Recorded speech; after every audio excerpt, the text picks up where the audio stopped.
Boa noite. Que Deus ilumine nossos caminhos. Que Deus ilumine nosso espírito. Que Deus nos faça forte sempre. Com muito carinho, com muita alegria que estou aqui hoje, nessa noite, né, para levar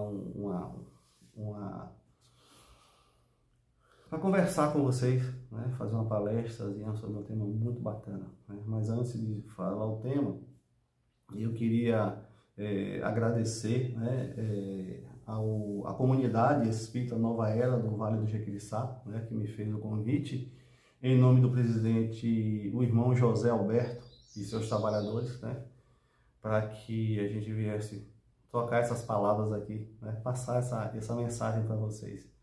E também agradecer ao convite a nossa irmã Esmeralda Lisboa, né, nosso irmão Celso Seara.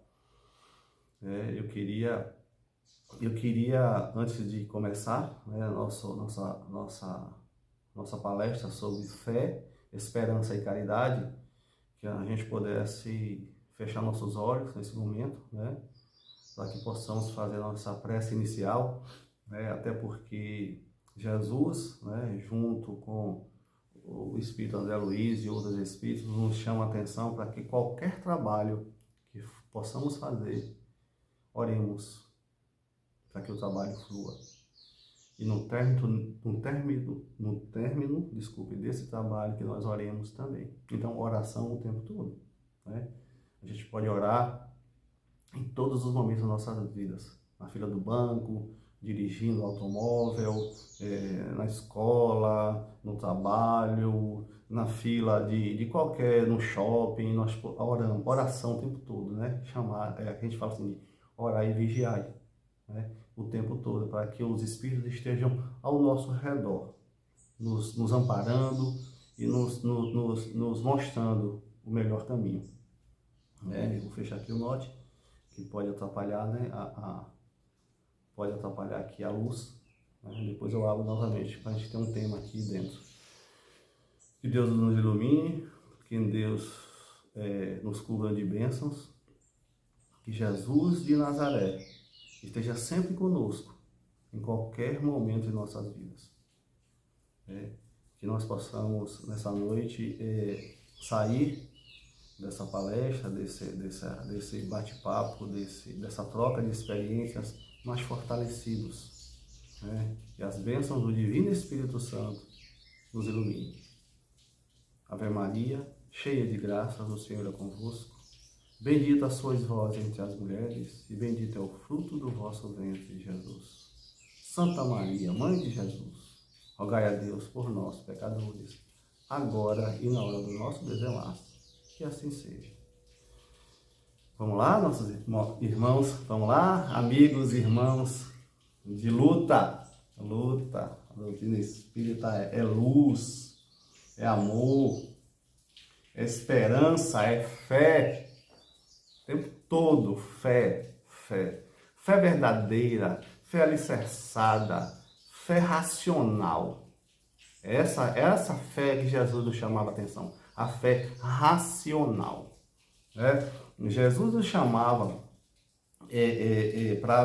Jesus nos chamava a atenção por intermédio dos seus apóstolos, por intermédio dos Espíritos, nos chama a atenção até hoje, para que a gente possa alicerçar nossa fé. Mas é a fé espiritual, é a fé no amor, a fé no futuro que nos reserva, o futuro que Ele nos reserva. E o que é fé? Fé é acreditar que a gente pode atingir um objetivo. Disse anteriormente que a fé raciocinada. É essa fé que Jesus nos chama a atenção. Junto a essa fé vem a esperança. Por que esperança? Por que ele não chama só mexer aqui? Por que ele nos chama com a esperança? Por que vem junto com a esperança? Porque, gente, a esperança, a gente deposita a nossa fé em algo e tem um detalhe. Nós esperamos com o nosso tempo que aquilo se concretize, mas o tempo não é nosso.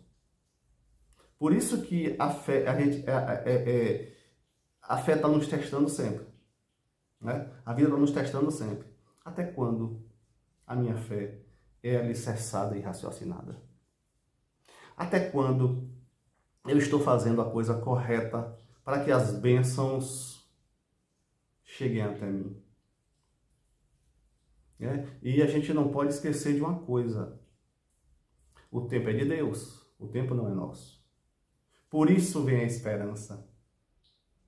Porque a esperança nos dá mais forças para que a gente aguarde o nosso tempo. Tem coisas que não vai chegar para a gente tem que ter consciência disso.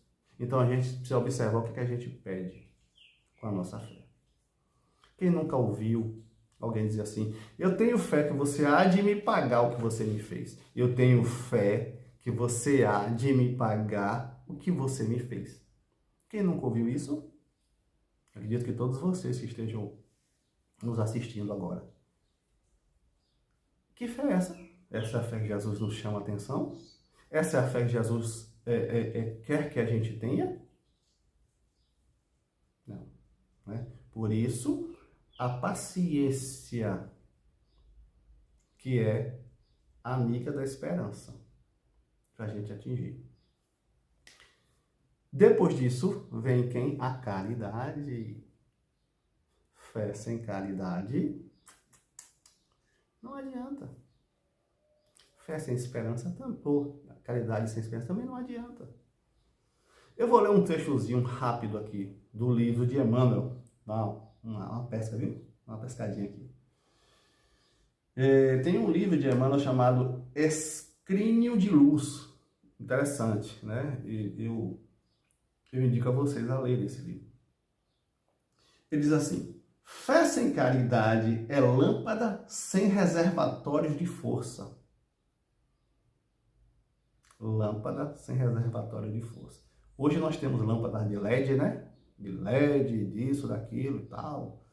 Mas antigamente essas lampadinhas era óleo, era a óleo, né? E gás, a querosene. Acho que muita gente aí deve ter acompanhado, né? Os fifós, a querosene. Né? Então, o que ele diz? Fé sem caridade é lâmpada sem reservatório. Existia um reservatóriozinho, né, que a gente enchia de querosene ou de óleo, de qualquer outra coisa, e isso ia se queimando com o tempo. Né? Era um reservatório para aquela luz ficar acesa. Então ele diz assim: fé sem caridade é lâmpada sem reservatório de forças. Que forças é essa que Emmanuel nos chama a atenção? É a esperança, é a paciência.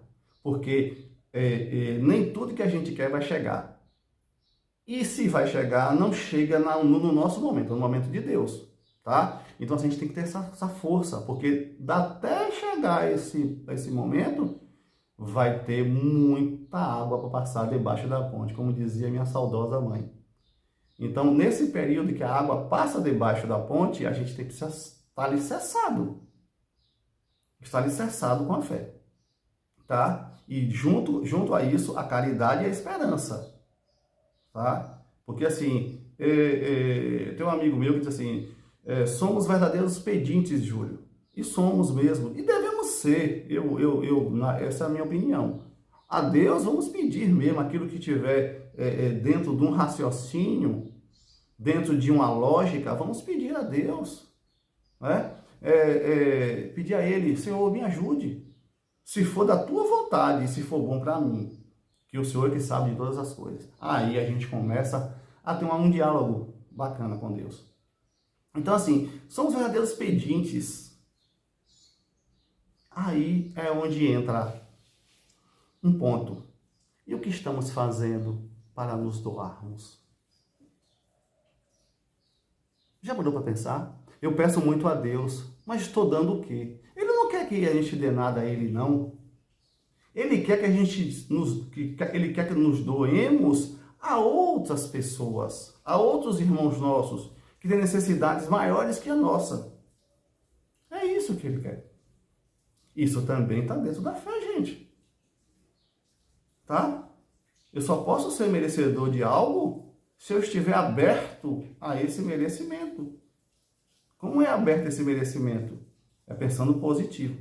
Pensando positivo não, é outra coisa. Eu vou falar, depois eu falo. De pensamento positivo e fé são duas coisas diferentes, tá?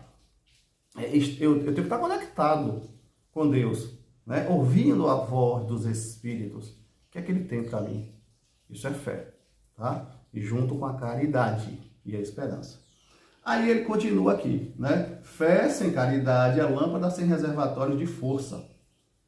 Aí vem, caridade sem fé representa usina sem lâmpada.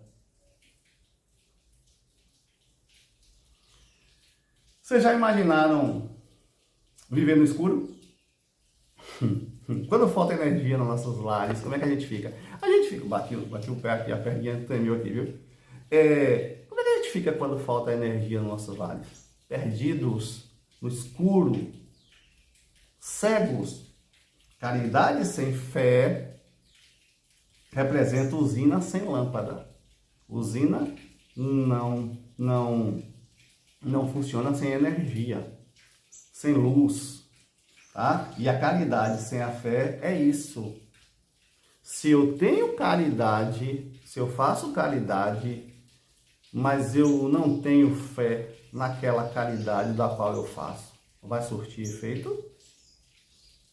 Então, é uma junção.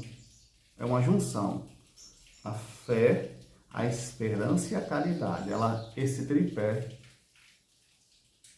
essas três palavras andam juntas. Né? A gente conseguir unir todas as três, a gente vai sentir mesmo. Ô Júlio, a gente vai deixar, quando eu atingir esse auge, né, o auge da fé, da esperança, da caridade, nós vamos deixar de sofrer? Não vamos deixar de sofrer. Não serei aqui hipócrita dizer a vocês que, não, depois a gente chegar aqui nesse ponto, vamos deixar de sofrer. Até porque quem está encarnado no planeta Terra sofre, tá? Sofre com provas e expiações. Se assim não fosse, estaríamos em outros planetas mais avançados que o nosso, tá?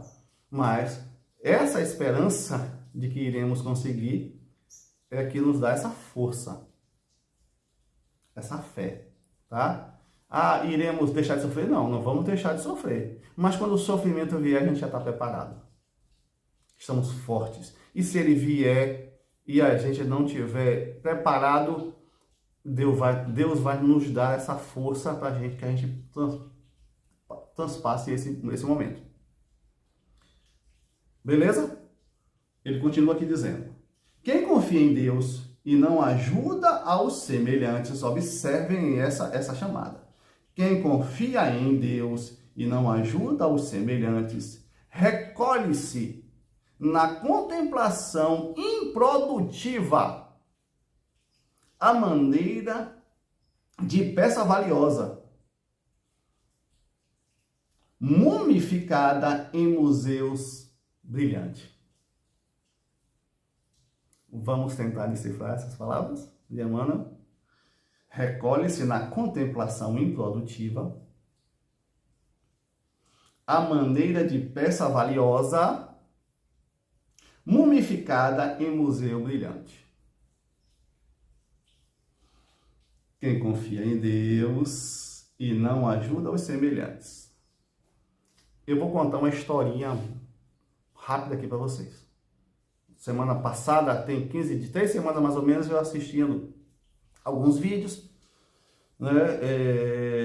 E aí vi um vídeo, eu gosto muito de assistir alguns vídeos que nos dê forças, né? Que nos ajude a enriquecer nossa fé. Não qualquer vídeo, né? Todo mundo sabe o que eu estou falando. Então, assim, quem confia em Deus e não ajuda os semelhantes. Eu ouvi assim, isso é muito interessante. Alguém dizer assim, um rapaz, um jovem, bem mais jovem que eu, disse assim: se eu estiver se eu passar um bom tempo numa garagem com um automóvel, eu vou virar esse automóvel? Olha só, viu, a pergunta dele. Se eu passar um tempo em um curral, eu virarei uma vaca? Se eu conviver com os animais ali no curral, eu virarei uma vaca? Pergunta, uma outra pergunta. Se eu levar um tempo lidando com uma pocilga, que é uma criação de porcos, eu virarei porco? Aí vem a cereja do bolo. E se eu passar maior parte do meu tempo em um templo de oração, qualquer que seja ele, não direi aqui nomes, né? Vamos dizer o nosso. Se eu levar 12, 13 horas da minha vida, todos os dias, 8, 10, 12 horas, todos os dias da minha vida, dentro de um centro espírita, eu serei um espírita, por isso? Negativo, não serei. Quem confia em Deus e não ajuda os seus semelhantes, recolhe-se à contemplação improdutiva. Eu só serei uma imagem do bom homem que vai ao seu templo orar todos os dias, mas não produzo nada fora dele. Entendem, gente? A fé sem obra, já dizia Paulo. Paulo, Senhor, me desculpe. É Paulo, não sei se é Paulo ou Pedro. Desculpe, perdão. Eu confundo os dois. A fé sem obra é fé morta. Se eu tenho fé e não trabalho, ela vai ficar ali, não, sem sair. Recolhe-se a contemplação improdutiva, não produzo. A maneira de peça valiosa, muito bem apessoado, né? E tal, estou ali, um pai de família correto, um homem que fala bem no púlpito, né? Em frente às câmeras para poder falar com os fiéis que ali estão, né? E vem o outro, e mumificada em museu brilhante. Eu sou peça valiosa, mas mumificada. O que é mumificar? É deixar ali, morreu, eu passei ali, era um processo que se fazia no Egito Antigo, né? Com os corpos daqueles faraós, passava-se um produto que era para conservar aquele corpo. Mas ele já morreu, já não tinha mais nada, o espírito já não estava mais ali, né? Dependendo daquele ser, o espírito já estava em outro lugar, mas o corpo estava ali para ser cultuado. Mas não valia nada. É isso que ele se refere. Quem confia em Deus e não ajuda os semelhantes, recolhe-se à contemplação improdutiva, à maneira de peça valiosa mumificada em museu brilhante. Conhece a passagem? Eu acredito que sim, né? Sepulcro branco por fora, mas cheio de podridão por dentro. Ele se refere a túmulo. O túmulo está suntuoso, muito lindo, mas ali dentro só tem restos mortais. Só tem restos mortais. Mau cheiro e mais nada. Então a gente não pode ser isso. Não pode ser maneira de peça valiosa mumificada em museu brilhante. Porque Jesus não quer isso.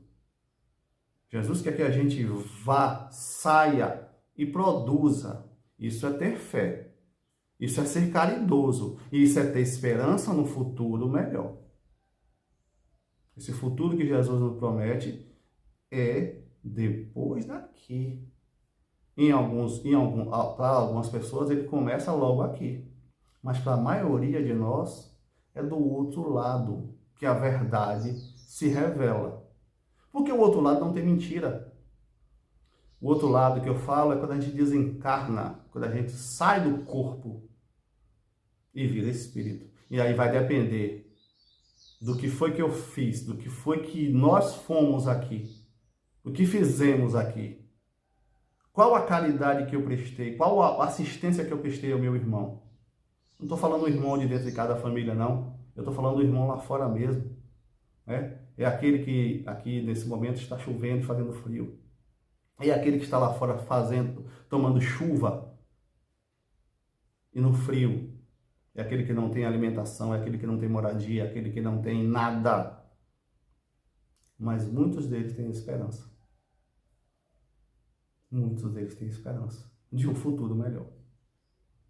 né? E dando seguimento aqui, deixar eu puxar um pouco mais aqui. Ele diz aqui: quem pretende ajudar o próximo sem confiança em Deus, condena-se à secura, perdendo contato com o suprimento da energia divina. Olha que coisa maravilhosa. Emmanuel é simplesmente fantástico, né? Eu sou suspeito em falar de Emmanuel porque eu sou fã dele.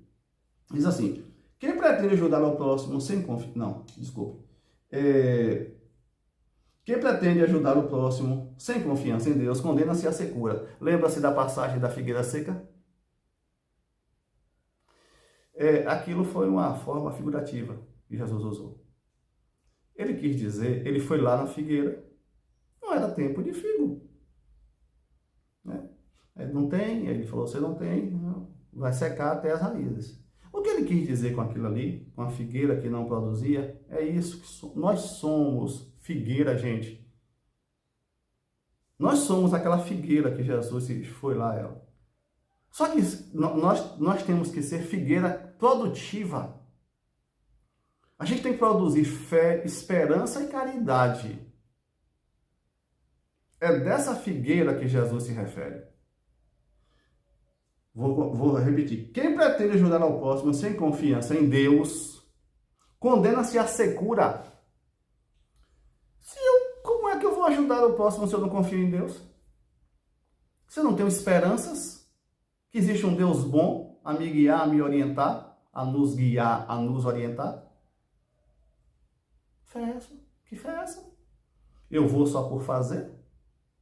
Eu vou ajudar só por ajudar? Não, a gente tem que ajudar porque nós somos carentes de ajuda também. Tem isso, viu? E tem isso. Mais uma. Somos carentes de ajuda. Eu já falei do pedinte, somos verdadeiros pedintes a Deus, eternos pedintes a Deus, mas não nos doamos. Muitas vezes não nos doamos. E assim, a gente pede atenção, a gente pede com carinho, a gente pede conforto dos nossos irmãos, de modo geral, e estamos doando isso, estamos doando carinho, estamos doando conforto, estamos doando esperança para o outro. A gente tem que ver isso, né? E ele continua: a fé constitui nosso patrimônio íntimo de bênçãos. Quem tem fé, confia. E confia e tem esperança, e tem paciência, e é caridoso. A caridade é o canal que a espalha, enriquecendo os caminhos, nossos caminhos. Né? Quando a gente começa a praticar caridade com desinteresse, sem interesse em nada, as coisas da nossa vida começam, as coisas que a gente achava que era impossível começam a caminhar. A caminhar. Uma nos confere visão, a outra nos intensifica o crescimento espiritual para a eternidade. A fé. A fé constitui nosso patrimônio, a caridade é o canal, tá? Uma nos confere a fé, a visão, e a outra nos intensifica o crescimento espiritual para a eternidade, a caridade. Vou fazer uma pergunta aqui para vocês. Quantas vezes a gente ouve a palavra caridade no Evangelho? A gente lê a palavra caridade no Evangelho? Alguém já parou para apontar? É muito grande o número. Jesus não falou em outra coisa a não ser a caridade. Ele diz assim: fora da caridade não há salvação. Vocês devem estar repetindo aí comigo. Fora da caridade não há salvação. Ele não falou assim: fora da paciência não há salvação. Fora do desinteresse não há salvação. Ele falou fora da caridade. Fora da caridade não há salvação. Então vamos nos atentar a isso. Né? Se tem alguém aí achando que sem amar o outro como a nós mesmos,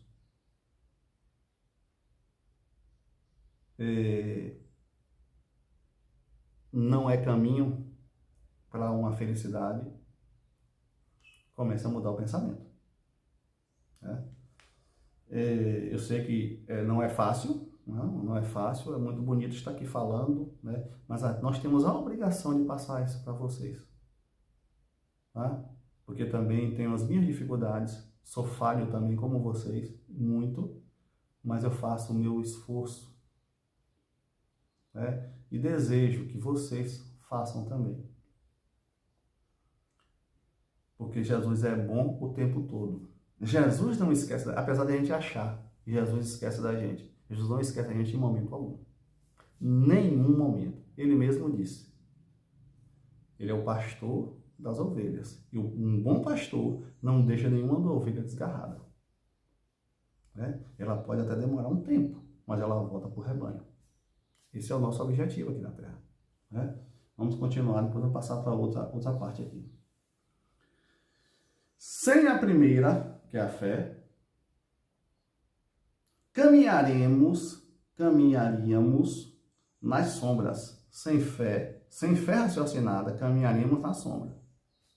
Sem a segunda, né, que é a caridade, permaneceríamos relegados ao poço escuro do nosso egoísmo destruidor. Essa aí doeu. Essa doeu. Porque geralmente quem não tem caridade é egoísta. Aliás, a maioria de nós temos os nossos, somos egoístas e somos orgulhosos. Mas a gente está trabalhando para isso. A partir do momento que a gente está aqui fazendo essa palestra para vocês, né, levando essa palavra para vocês, e vocês nos ouvindo, isso é caridade. É mais caridade vocês aí que estão do outro lado me ouvir do que eu falar para vocês. E eu fico muito feliz com isso. Então, assim, a primeira, caminharíamos nas sombras. Sem fé, caminharíamos nas sombras. E a segunda, permaneceríamos relegados ao poço escuro do nosso egoísmo destruidor. Porque o egoísmo destrói tudo, né? A partir do momento que meu, a gente não vai para lugar nenhum. Tá? E agora a gente vai passar. Eu queria passar aqui, né, para a segunda parte. Eu vou fechar aqui o note, que é para poder a luz ficar melhor. Vou passar aqui para a segunda parte. Que segunda parte é essa? Aqui no Evangelho de Jesus, que é o nosso guia. O Evangelho é quem nos guia, tá? A gente não pode esquecer que o Evangelho é tudo na nossa vida. Ele diz aqui: eu vos disse a fé e a caridade. Né? Está no capítulo 11º, né? No capítulo 11. E diz assim: a fé, o capítulo 11 deixa eu ver aqui. A fé e a caridade. Eu vos disse ultimamente, meus caros filhos, isso é uma mensagem do Espírito, um Espírito protetor, né? Que foi ditado em Cracóvia, né? Uma cidadezinha da Polônia, se eu não estiver enganado. A cidade do nosso querido e saudoso João Paulo II. João Paulo II nasceu lá, na Cracóvia, né? Se eu não estiver enganado, viu, gente? Em 1861. Eu vos disse ultimamente, meus caros filhos, que a caridade sem a fé não bastava para manter entre os homens uma ordem social capaz de torná-los felizes. Isso é extremamente forte. Eu vou repetir para a gente discorrer em cima desse parágrafo aqui. Eu vos disse, ultimamente, meus caros filhos, que a caridade sem a fé não bastava, a caridade sem a fé não bastava para manter entre os homens uma ordem social capaz de torná-los felizes. Por que ele fala isso, gente? Quando ele se refere à ordem social, quando a gente tem fé e não é caridoso, não adianta. Se fôssemos mais caridosos, não existiria tanta miséria no planeta, tanto desperdício de alimento que poderia encher o prato de muitas famílias. Tanta fortuna concentrada em um só lugar e só para aquela família.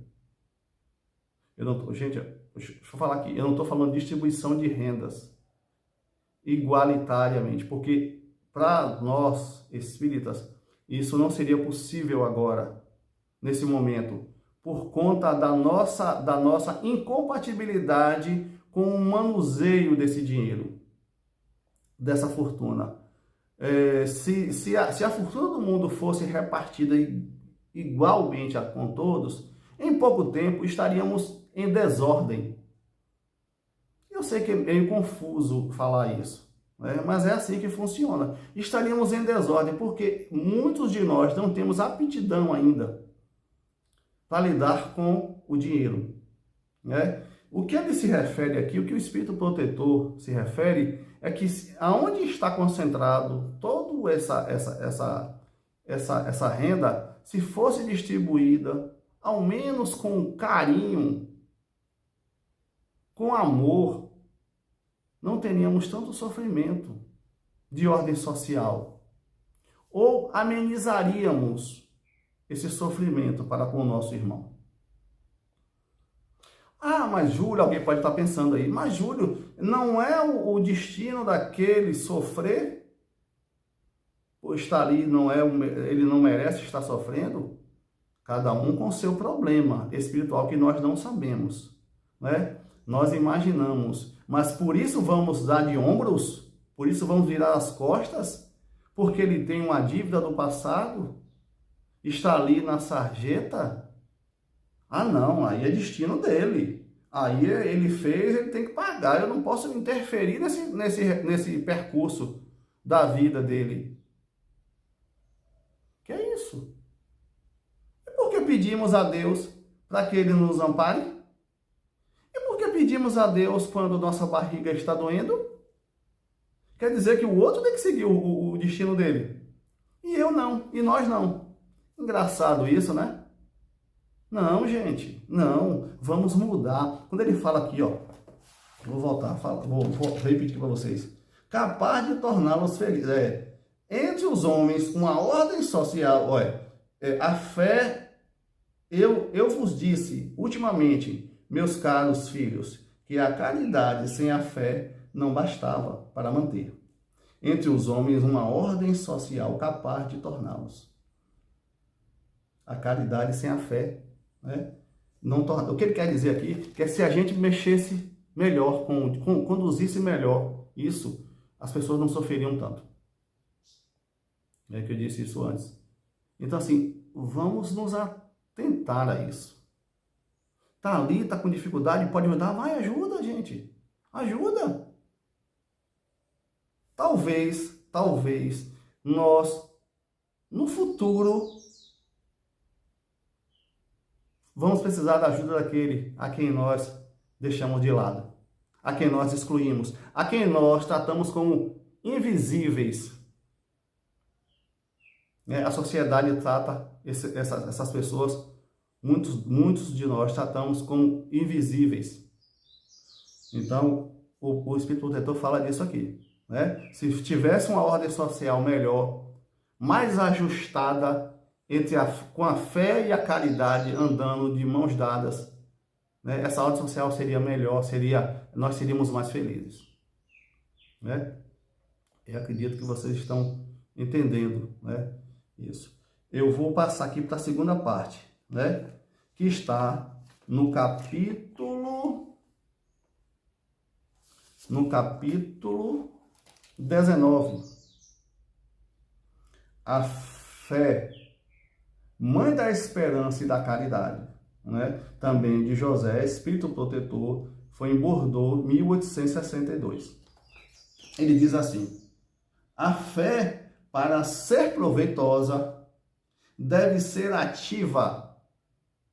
Deve ser. Olha o que Emmanuel falou no livro que eu falei para vocês. né?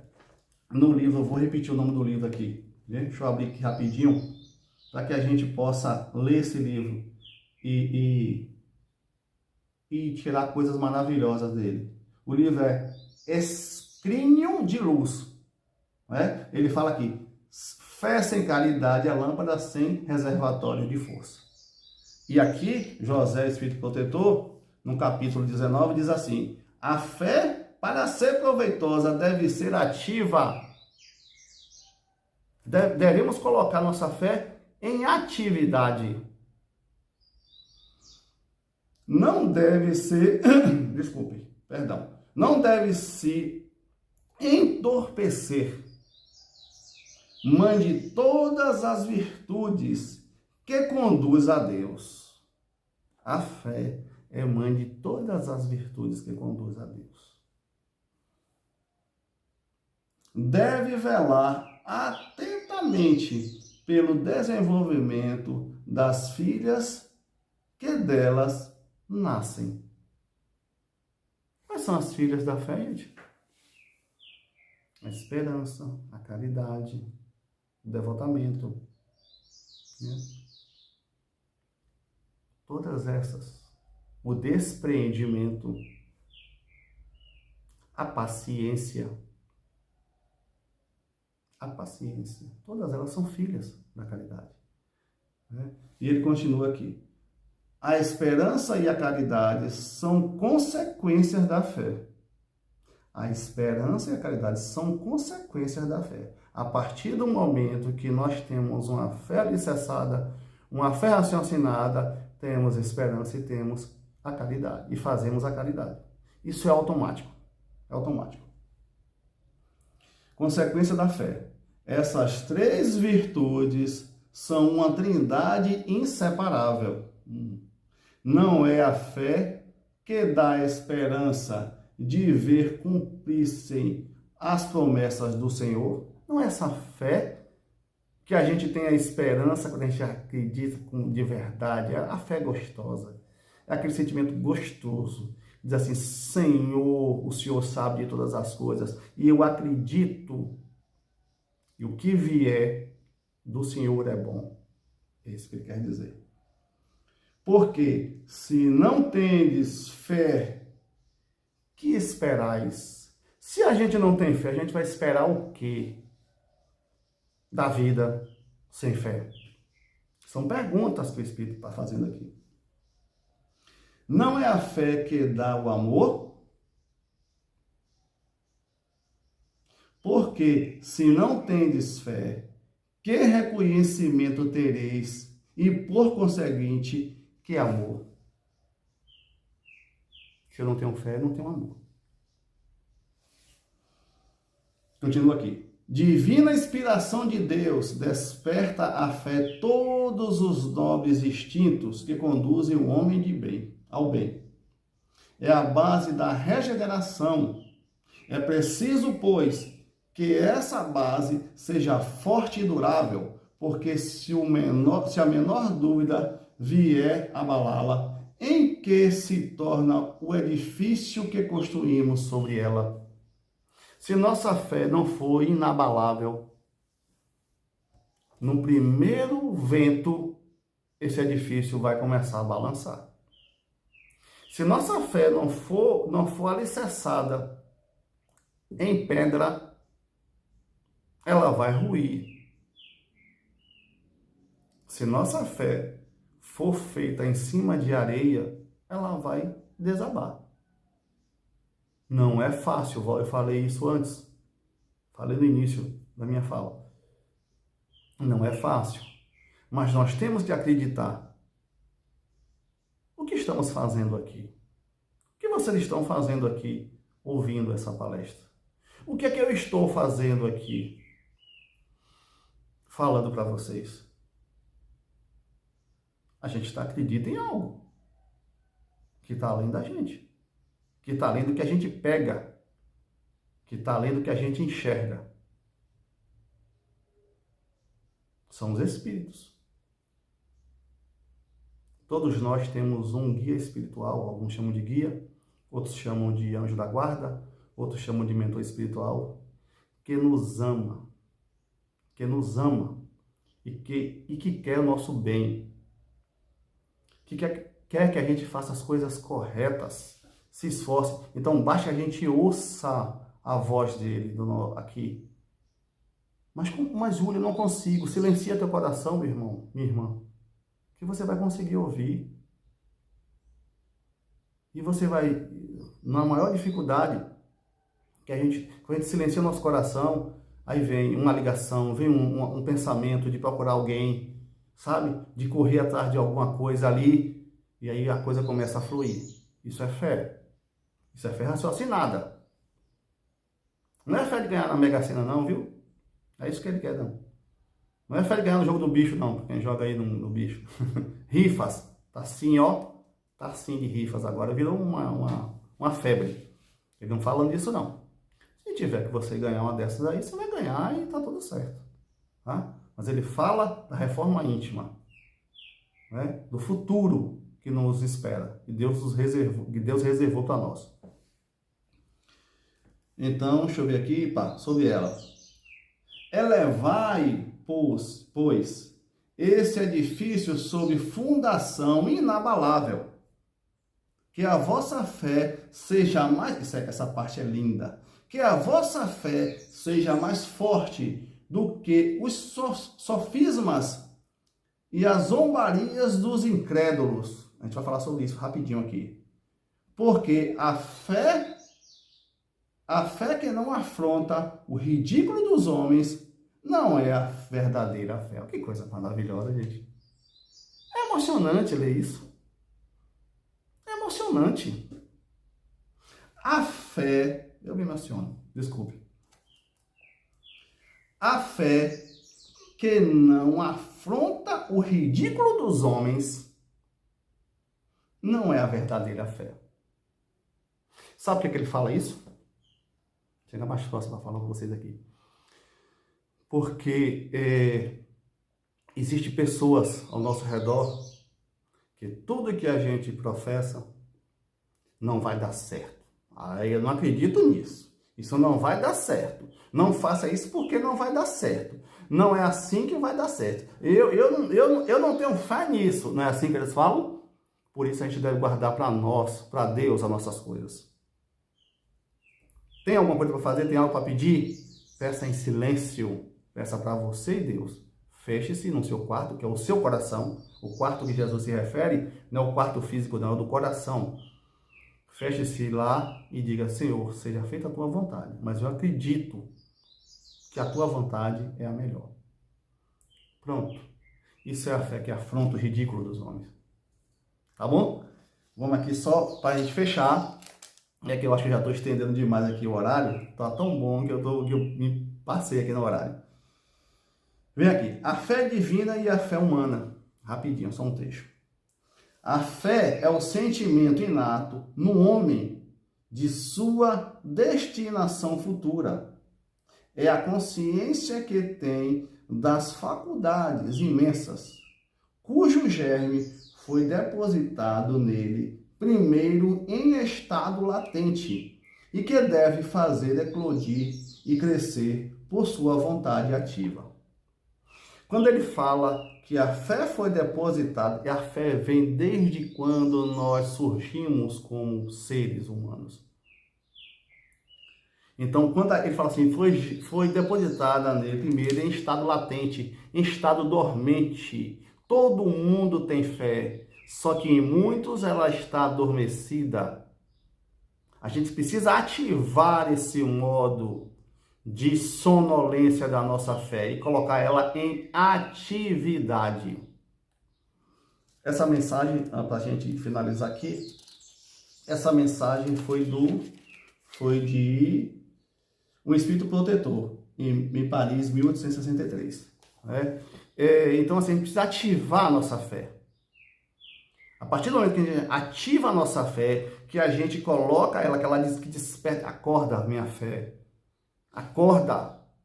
Quem me fez foi Deus, um Deus que me ama, um Deus que me quer forte. Um Deus que me quer sempre na fé dele, sabe? Só para finalizar, eu vou dizer uma coisa aqui para vocês, tá? Faça todo bem que puder. Todo bem. Não perca uma só oportunidade de fazer o bem. Que Deus nos abençoe, que Deus nos ilumine, né? Espero que a gente saia dessa palestra hoje melhores do que entramos, né? Muito obrigado por tudo. Eu agradeço mais uma vez, né, pelo convite, né? E vamos finalizar com uma oração, né? Eu costumo dizer que eu creio na oração do Pai Nosso. Ela é universal e para tudo dai graças a Deus. Pai nosso, que estais nos céus, santificado seja o teu nome, Senhor. Venha a nós ao teu reino. Seja feita a vossa vontade, assim na terra como no céu. O pão nosso de cada dia dá-nos hoje. Perdoai-nos as nossas ofensas, assim como nós perdoamos a quem nos tem ofendido. E não vos deixeis cair em novas tentações, mas livrai-nos, Senhor, de todo o mal, porque vosso é o reino, o poder e a glória para todo sempre. Muito obrigado, meus irmãos, que Deus abençoe vocês agora e sempre.